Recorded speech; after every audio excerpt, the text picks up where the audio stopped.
South-Southeast refused to join Nigerian army. They have reason, and now they become wise. The people that are already in Nigerian army are looking away to of their retirement or resignation. Then you're expecting new people to come. When they come, you recruit them, give them gun, teach them, and then you push them to Boko Haram or use them against their people. This is what they don't want to join again, because life is life is very sweet and very short. Nobody will like to die. It doesn't mean there is no longer passion and, of course, that spirit of love for one's country, Uh, pledging to die to defend Nigerian integrity, territorial integrity. uh, there's no more oneness again in Nigeria. There's no more love among the tribal nations in Nigeria. Therefore, that spirit of oneness have died. And that spirit of oneness is what to hold people to join army, to join police. If you come right from onset, it seems that the armed forces of Nigeria are the banding Nigeria together. But now, the marginalization, the nepotism, the corruption have eaten deep into Nigerian army, armed forces.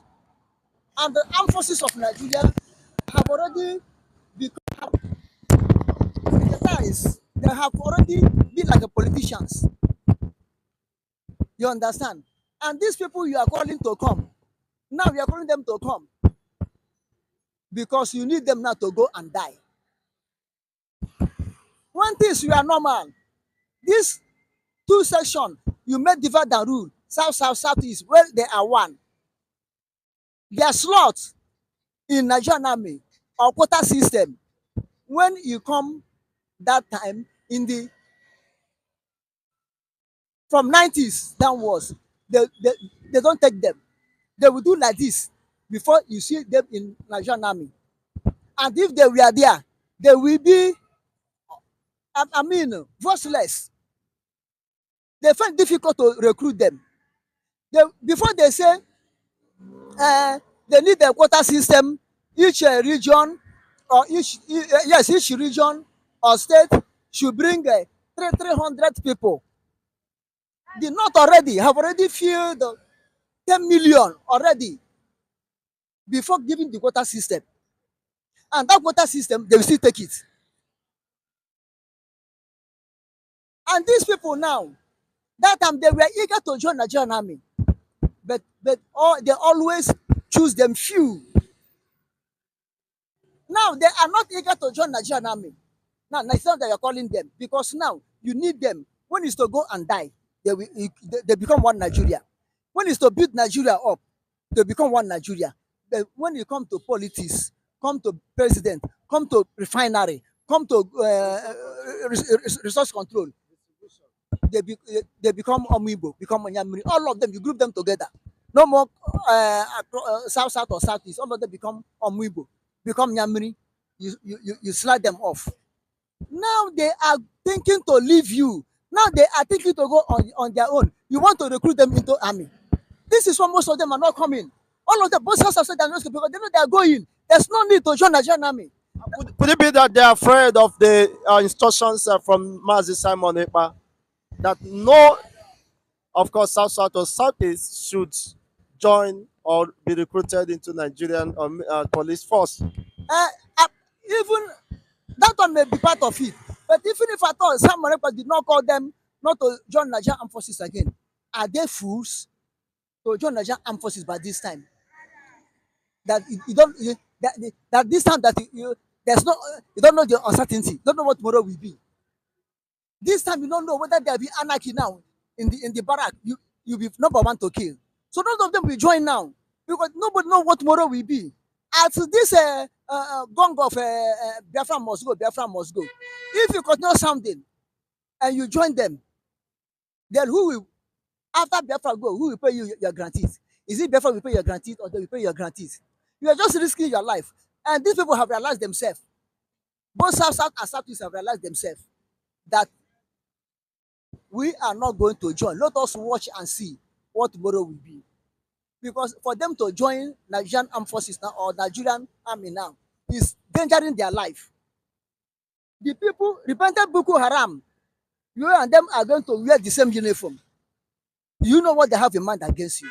About 30 of them, of course, those reported Boko Haram carted away with the Nigerian uniform and the ammunitions under their possession. They return back to where they belong. They don't know where they belong. They took the arms and returned where they belongs. This is what I tell you, that wash a dog, comb a dog, something but a dog. Leopard cannot change his spot. No matter what you call them, reported Boko Haram, their mind is see where they are. To Islamatize Nigeria to take over. Senator Ndume said that Nigerians militaries are not properly equipped, and of course, their morale is very down. It's very down to the earth. Their morale is very down to the earth. Well, yes, what Ndume said is true. But Ndume is part of them that made the general not to equip. Lawmakers, the allowances alone. Newspaper allowances The allowances is alone. times 3 of the military salary. Their cars, official cars alone can pay a barrack. That can pay a barrack. Their more salary at least for 6 months. At least for 6 months. The lawmakers are the problem. The civilians that are ruling Nigeria now are the problem. Before, military, the problem of Nigeria is military overstay. Military overstay. Now, since 2009, they hand over to civilians. See where they put Nigeria. See the mess of the civilians. Tomorrow, whom are they going to blame? Are they still going to blame military? Military have washed their hand off. You know that what is happening in Nigeria now? If it's before, military can come and take over. But military have washed their hand off, folding their hand, looking at them. It's 1999. Looking at civilians, how they're messing up the nation. Looking at civilians, how they use army as a guinea fowl. This is not just in the north. Most of them are sponsored by civilians, not by army. Then army become guinea fowl for insurgents in the north. Then the people of east, they said they want to go. Instead of the government to call dialogue, they are sending army to go there. They will kill army will kill them. They will kill army will kill them. Why the politicians are busy drinking tea? Looting. Tell me what you make God for the whole federation, for anybody to come and join Nigerian army again, when they will not take care of them. What you make anybody, reasonable person from east, from west, from north, from south to go and join Nigerian army again? When they are not, nobody take care of them. You are your own. You are Nigerian army. When you defend them, you are Nigerian. Okay, look at it. If there's any protestant, they send police. Police will come and kill civilians they are supposed to protect. On behalf of how many people? All the whole politicians in Nigeria, number them and number non-politicians. You see that the ratio will be 6 to 20. They are not up to 2,000. Both the state governors and the ministers and all. What have you? The ratio will be 6 to 200. One politician, 200 non-politicians in Nigeria. More than, no, it's not. It's far. It's far, far, far. But you see, they are controlling the whole nation, rubbishing them. Before you do, they will carry the people in uniform, and most of them may be buying that uniform with their own money. Simon Ekpa, of course, the chief of army staff, saying that don't you know that this, of course, time off for Nigeria is a sign that, of course, the security architecture is collapsing, and is a sign that Nigeria, of course, is winding up as a country. Yes, Do you agree with you? I agree with him. Once someone said that Nigeria is winding up, it's reality, it's truth. But what I'm advising Nigerian army from the hierarchy to say no. I'm not saying of coup. I'm not saying of rebellion. But come out openly, tell the government of Nigeria, put things right. We are no more going to shoot anybody again.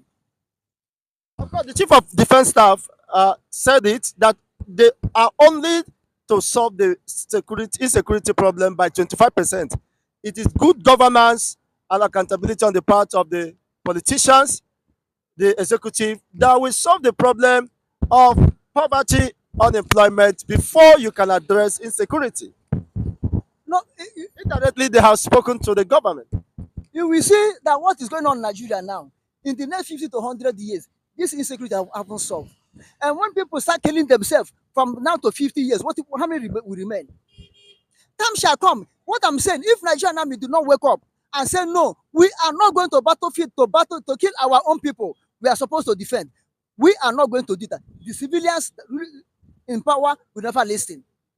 If, as Mr. President, we give marching order, they say we are not going. Not that they carry out the coup. They do not carry out the coup, but we are not going. Solve the problem of poverty Poverty, and unemployment. if you want to march in order, take your leg and march, not our own leg. Because what I'm saying is, if care is not taken, time shall come when we come to Nigerian barrack, you do not see military. Bandits and the co have wiped them off. And the time shall come, if Nigerian military move to attack, whether Biafrans, agitators, whether bandits, they'll be defeated. Now, it will be very shameful thing that civilians, militias, defeat a whole professional army of a nation of Nigeria. It will be very shameful. Therefore, let military take the civilian president of Nigeria, civilian government of Nigeria, to do what? To let the people who want to go, go. So that the people who want to remain will remain. Their eyes will be on people who want to remain. And reshuffle the cabinet, reshuffle the ruling, the constitution and the pattern of governance in Nigeria. Reshuffle it. Let the people want to go, go. Because one thing I have seen, no matter how you patronize good you do to your wife or to your girlfriend, if her mind is not where you are, no matter what happen, there's no more love. You may sleep with her from morning to night, give her whatever she wants, but as far as her mind is off from you, there's no love. So these people, south, east, Biafrans, their mind is out of Nigeria. Their mind, their spirit and soul is no more in Nigeria. Let them go peacefully. And the one who want to remain, let them remain. So you can build a new Nigerian. So you can and have a new army, have a new armed forces that can be able to take care of, protect the civilian, protect their citizens.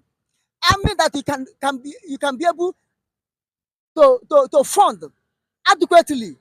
Give them what we make them to be rise up to be one of the best army in the world, rather than this fumbling and wombling, looting and scattering. Unfortunately, that will only exist in the world of fantasy, and Nigerian government and the politicians are only, of course, about how much they will cut away, how much they will loot, how much they will embezzle, and unfortunately, being present and unwavering, undeterred over the plight of the masses. Thank you once again, Mazio Para, for being here today, and of course, in this analysis, we do appreciate you once again.